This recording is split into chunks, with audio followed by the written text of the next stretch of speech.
it's Jeff Chalmers here from discoverdouble-bass.com, where you can go to learn about the double bass with our courses, lessons and interviews with some of the bass world's most exciting artists, both in the jazz field but also classical musicians.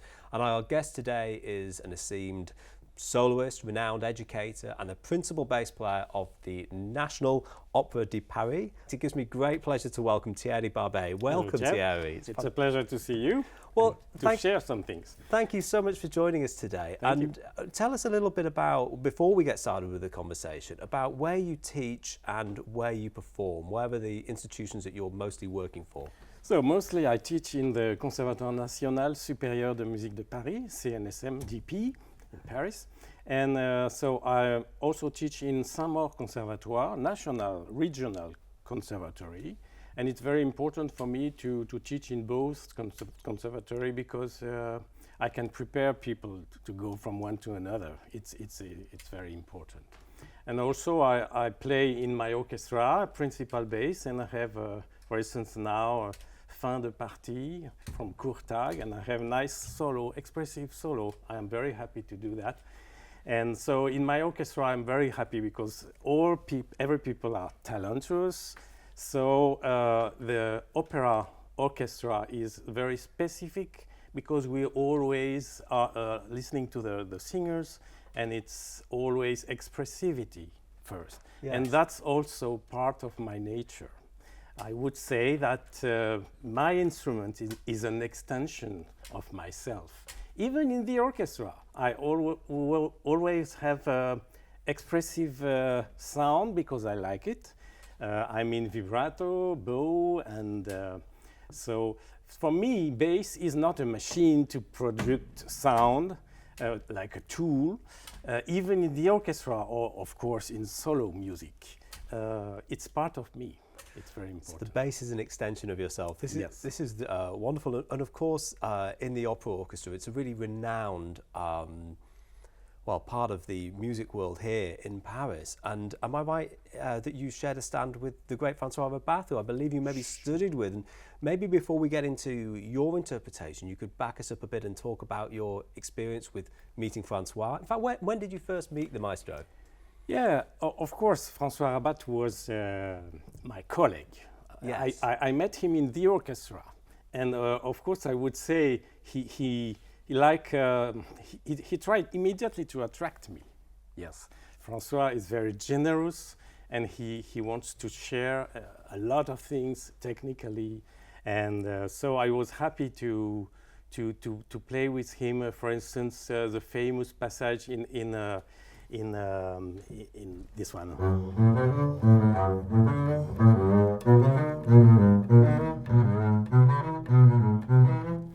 It's very important, and in Verdi, it's very important. And so, of course, I kept a lot of his technical things, like the thumb position, the use, and also pivoting? With the pivot things, of course. Yeah. But I don't have only François Rabbath as a background, because I come from Metz. Metz is a city in the north of France. And so I'm also from the traditional Edouard Nani concept of sound, which is very, very expressive too.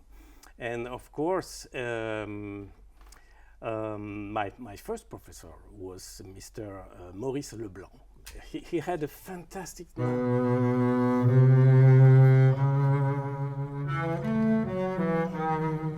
so with a nice vibrato, it was great. And then I had Jean-Marc Rollez, who was absolutely the singer because he was also principal bass in the opera. But you know, we have a nature. We are singers, so it's natural for us to go and to play in the opera, of course. And we want to do the same, even if it's a bass, because, you know, a bass is not a solo instrument. But with Jean-Marc Rollez and François Rabbath, so I was absolutely, how do you say, boomed to to do solo experience, solo playing. And so thanks, for instance, to François Rabbath, because he encouraged me a lot to play and to make solo recitals, and it was great. It's his life. Yes. He did that. There's a wonderful community here in France, and I love this expressive playing. You spoke earlier about the bass being an extension of yourself. Maybe you could speak about how to bring that into your playing. Yes, so to reach this, you know, when I play a note, I can have expression with my bow and with my left hand, as you know, of course. So left hand is very simple because it's the vibrato. So the vibrato, when you have a long note in the orchestra, you can play like this. But if you are solo, you can play with more expressivity, a faster vibrato. So it's very important that your hand is very flexible. I love your vibrato, Thierry. Thank you. So it's so beautiful. Could you just maybe give us a little bit more about that? Or play something for us so we can hear a little bit more. Yes, but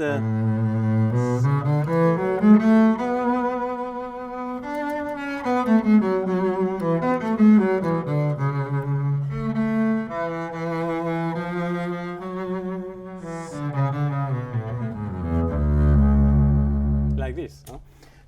So you, of course, for my students, I insist on these aspects. So of course, the exercise like this. So are you dividing the pulse there specifically? Number 4, 1, 2, 1, 2, 1, 2, 3, 1, 2, 3, 1, 2, 3, 4, 1, 2, 3, 4, 1. Very specific, but people need a long time to have a nice vibrato. So how do you work with your students to achieve this relaxation then? You're dividing up the pulse, and are you always approaching the sound from below, the vibrato from below the target? For me, the direction is down. And you go up physically, automatically for me. I insist on this impulse to go down physically, means high for the sound. Yes. Huh? Okay, so I go from here down with my hand. The first is down. I see. And not high, above. Because if I go above, the sound will go down with the air here. Impossible. So you're approaching from below to... Yes, we have to go down with the movement. I see. Physically, yes, for me. And this is a wonderful, you have such a wonderful singing tone. Were there any other left-hand exercises or thoughts on left-hand technique that help? Because I think part of vibrato is being comfortable and confident with where you are, so you can then express what you're playing rather than being distracted. It's very simple. You do what I call a James Bond exercise. So you do this.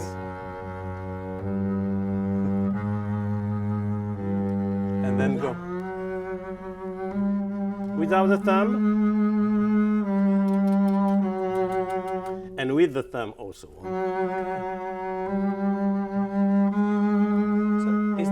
Is the thumb just relaxed there? So you're playing a kind of diatonic hand position, and is the thumb just relaxed, or is it pressing the string? It's relaxed, but pressing a little, because if you...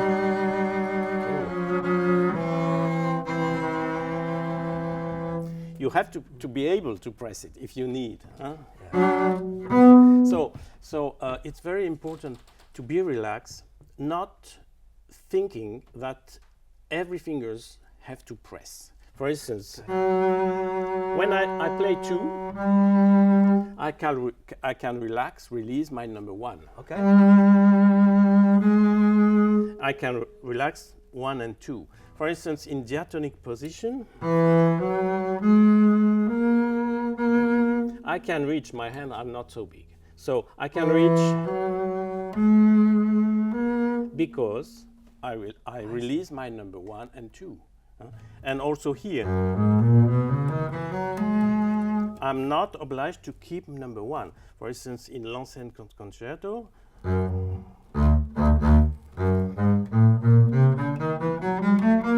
like this. Huh? I release my number one. So, but if you do, I see. it's impossible. So you have to. What if you're playing in a chromatic hand shape or semi-chromatic hand shape? Are you kind? Yes, like Petrarch says. So, and then. So it's not this rigid. I am relaxed with my other fingers.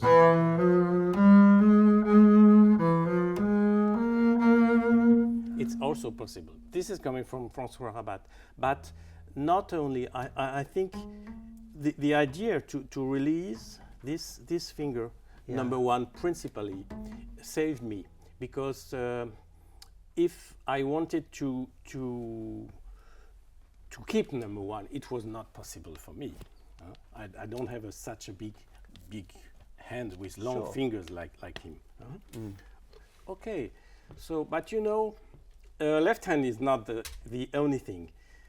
The bow is very important. Absolutely. And I could say, like, let's consider a comparison between Rostropovich and Janos Starker. Rostropovich has very long fingers. He plays the bow like this. Like this, relax, very relaxed, okay? Okay, he has long fingers and big hands. So Janos Starker is a little man, and he wants to make very dense sound. And he has not such big hands, so he is less powerful physically. And so he found that to be more concentrate with the fingers was better. Yes. And so Janos Starker is playing like this. So there's less spread. Yes, the fingers are not open in the hand. Okay. So I do the same for myself because if you have big hands like Rostropovich, you can play like this. Okay. And anyway, your hand is so powerful that the sound will be great because it's nature. Yes. If you don't have big hands, so it's very important to concentrate with your more little hand, not so little, but okay. And in this case, you have a density, a dance sound, and that's why in the orchestra I'm very precise, and also I can have a very expressive sound because this I cannot have if I open my fingers like this. Yes. It's empty. It's empty. Huh? If I make this, I'm dancing. Okay? And another thing is in my fingers, maybe you can look at this. Yeah, in my fingers, I really do some movements inside. And this is why I like to have a rubber, of course. But you can see I can really have an action gripping like this. Is it against flexible? number one? Okay. It's very important. So the weight is coming from number one. Yes, number one is alone. Yes. It's the part of the pivot here. Yes. You see, and it's also the part. The number one is here, and it's also here. Okay. The number one is here, in fact. And so there is the thumb, 2, 3, 4, which are gripping like this, Yes. and not only the pronation with the forearm, but also the fingers are gripping.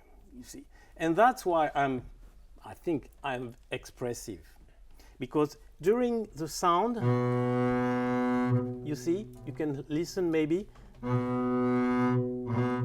If I do with my fingers, I have an action like, for instance, the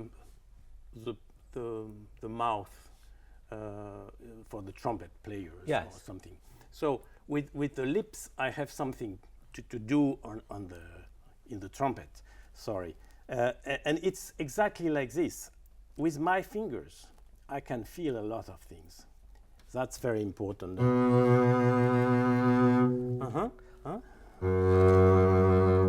So the bow is not only down bow and up bow. It's very important for me to put a lot of expression inside I see. my sound. And can you speak a little bit about the position of the thumb as well? It might be tricky to see on the camera, but I see. Yes, I like to play my thumb on the leather, Yes. not on the frog. Okay. Yes, I'm a little bit forward. A little bit further forward over the leather. Yes. Yeah. And my pinky in the frog a little bit. And that's a bass. And if I play German bow, because I play German bow, I like to everything about bass. And I can play Mozart in the orchestra. It's a pleasure for me to play German bow. So you'd play German. You played Mozart 39 German bow. Yes, or for me in my orchestra, it's more Don Giovanni. Of course, Così fan tutti, and so on. So I have the same feeling if I play you, Jeff. You came from Jiří Hudek. Yes. So it's a Czech school, and this is also my favorite school, because with the thumb there is something that makes a lot of expression.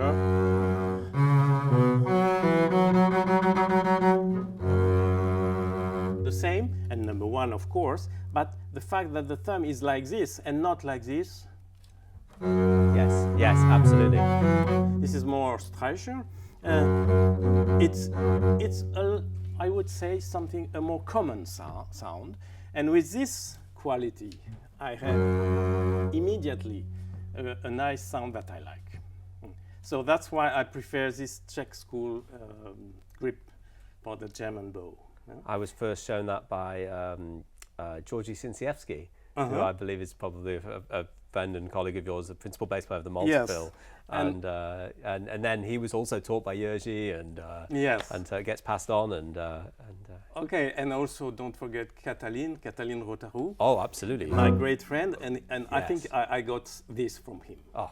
It's very The bass world is a wonderful place, and it gives me great pleasure to see that you're embracing the German bow here in France, because I think the rest of the world think that you come to France, and particularly to Paris, and it's all French bow, but here we are. Yes, yes, and also it's impossible to play French bow in Germany, So it's normal, but my mind has no frontiers, and I like too much the bass. And also, I would say that it's for physical reason, because when I play German bow, I'm relaxed with my shoulder, and sometimes if I feel pain here, I play French bow again. Okay? So and by the way, I don't need specifically a German bow to play German grip. I can play like this. It's no problem. So, and also the same with this bow. I did a recital in Spain. I simply have my grip like this, which is perfect. Oh, lovely. Yeah. It looks very.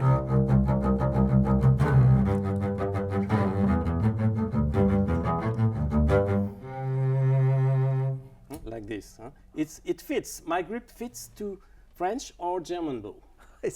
Okay. It's so wonderful to hear all of these different approaches, and of course you're playing in an opera orchestra. I mean, I always feel that the endurance involved in playing large pieces of music, typically are you playing for longer periods of time than a symphony orchestra, and has that influenced maybe this approach, which feels? I think it's different because, for instance, now I play Parsifal. Parsifal is very long. Wagner. Yes, yeah. Wagner.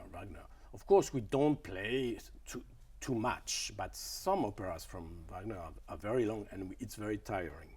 So the problem is that in opera orchestra we work a lot and during a long time, and that's physically more tiring than in the symphonic, of course. Yeah. In the symphonic, it's 2 hours, and that's it. So you can in the evening and the next day you can relax. But no, in the orchestra, in my orchestra, the next day we have another opera. Yes. So this certainly has affected your your approach to the double bass, in that you seem to be so comfortable and so at ease. There's no extra tension there. I try, because if I don't do that, I die. Yes. I cannot. That's a good motivation. Thierry, before we finish up, because I know that everybody would love to hear you play, and we are going to cut to a short performance at the end of the video if we have time. But I'd just love to talk to you about this beautiful double bass and maybe some of these bows that you've brought with you. First of all, tell us about this instrument. Oh, wow. Maybe we can get this on the camera. Who's the maker of this? And Laurent de Meyer. Laurent de Meyer is a very nice guy. yes. And, yes, very honest, and he likes to work to make beautiful basses. Love it. I love it. Yes, with nice varnished. I love this antique look. Yes, it's an antique look. Yes, and I also love the fact that he's left the knot in there. I think it's great. It shows the real wood, and then how about if we turn it around and have a little look at the front? Just beautifully made. Yep. And this is a modern instrument. This is yes, absolutely. Yeah. Just 5 years old or something like that. Yes. Is this the bass that you use? Well, tell us about the instruments that you play. Do you have one at the yes. opera? One that you in my orchestra, in France we are lucky because the instrument belongs to the orchestra. Lovely. Yes. So I have also 5 strings. I play 2 5-string. One from Laurent de Meyer, and another bass also. And Muselet is also a maker.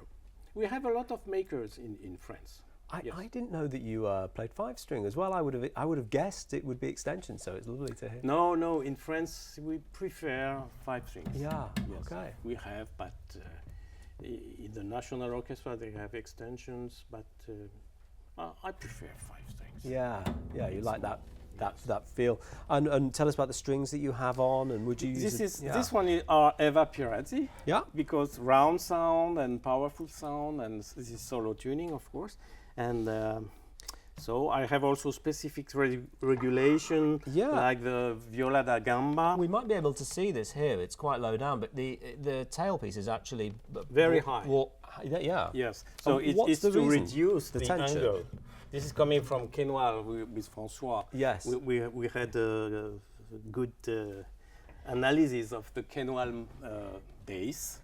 I had a Quenoir too, and a beautiful old French bass with the sloping shoulders. And solo playing, yes, perfect for solo playing. And so this is bringing this further forward, and then also just on the floor, whether we can pick this up I don't know, but we have an end pin stop which I've never seen before, but it looks serious. This is a Spanish maker. I don't remember the name, but maybe I can send you. Yes. Yeah, we will provide a link, but it looks very robust, and and so and then in the orchestra, are you playing Eva Pirazzi strings as well? Is it just the same set? Yes, or Thomastic, it's okay. It depends. If we have a lot of pizzicati, I take some Thomastic. Yes. And just talk us through these beautiful bows. What's your main choice? This is Carbone.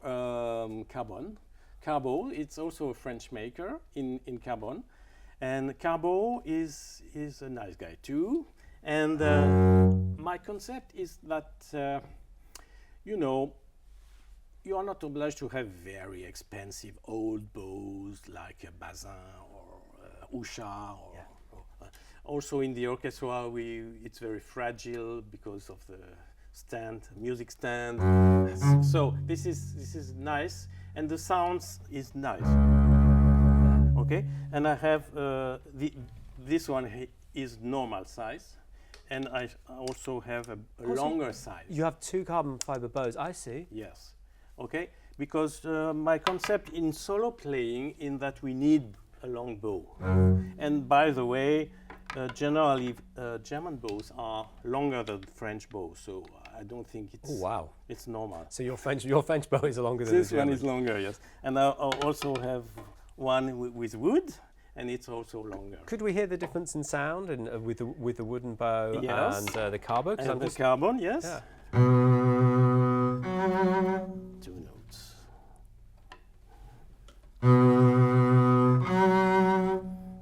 It's Wow. not such a big difference. It's It's a little bit richer, maybe with more high harmonics with the wood. A little bit more clear, but it's always the same for me. And yes, so.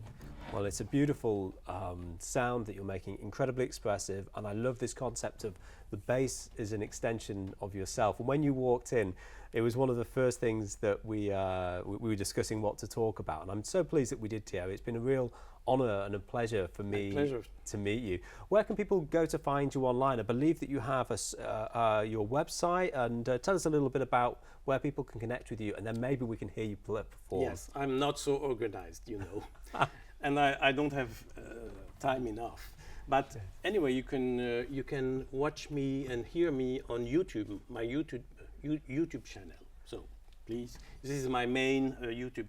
I have a lot of recordings of pieces that you don't know maybe. Polish pieces, concerti, I played Dvorak, I play a lot of things. Beautiful. Yeah, a lot of transcription. Even the Franck Bridge Sonata or something crazy, of course, not perfect because it's always live in concerts in my past. But anyway, you can see that, and I have a website, but I will improve it in the future. Yeah, well, we'll provide links to everything that you're all of the things that we've discussed today below, including the make of this wonderful bass, because I think that really is something special. So on behalf of the audience, the crew, myself, thank you so much for joining us, and I think we might be able to hear you play a short performance. What are you going to play for us, Thierry? Yeah, my pleasure. So very pleased to share with you, and so maybe I could play Fryba Allemande. Well, that sounds wonderful. Thank you so much.